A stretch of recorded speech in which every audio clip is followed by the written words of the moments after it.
Well, going to the courthouse to fight a ticket could soon be a thing of the past. Virtual hearings for minor citations have become so popular during the pandemic.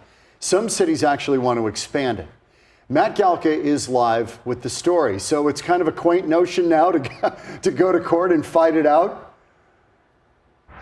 John, I mean, you love going to court to fight a traffic ticket, right? Who doesn't? I wouldn't say it's exactly high on everybody's list of fun things to do. Well, at least for the minor traffic violations, Phoenix Municipal Court behind me found that the feedback for the virtual hearings for those small tickets, it's so popular that they're keeping the pilot program they instituted during the pandemic, so something good that came out of the pandemic, and they're going to expand it to have more hearings next year. I asked on social media, and sure enough, there were some ticket beaters out there. I've gotten out of a ticket because the officer failed to show. I went to court ready to fight a ticket, but the officer didn't show. I always postpone the court date with the goal of causing a conflict with the officer's schedule. The common theme, a cop not showing up, could save you money on your citation, but it could get a lot harder. It does sometimes happen that we'll set a civil traffic hearing and the police officer doesn't show up. And if that happens, generally speaking, the case gets dismissed. David Enevoldson is one of the traffic law guys. His firm fights vehicle violations.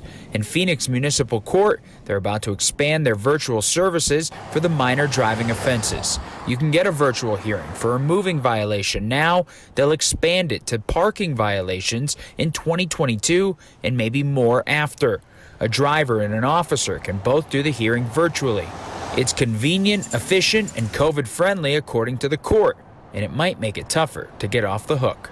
I always tell clients, don't rely on the idea that the cop will no-show, but if you get lucky, it may happen. Now, with everything shifting into virtual, I think that's becoming harder and harder to get away with, that kind of approach. But because it's so much easier for defendants to show up, it's much easier for cops to show up as well.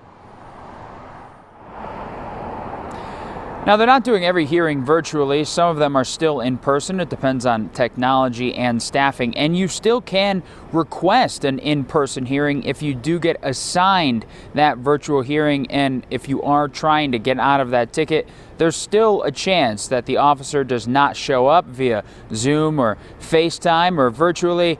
But I guess that would be a long shot. They'd have to be somewhere where they don't have Wi-Fi. So listen to the lawyer's advice. Probably don't count on that if you get a ticket in the future. We're live tonight. Matt Galka, Fox 10 News.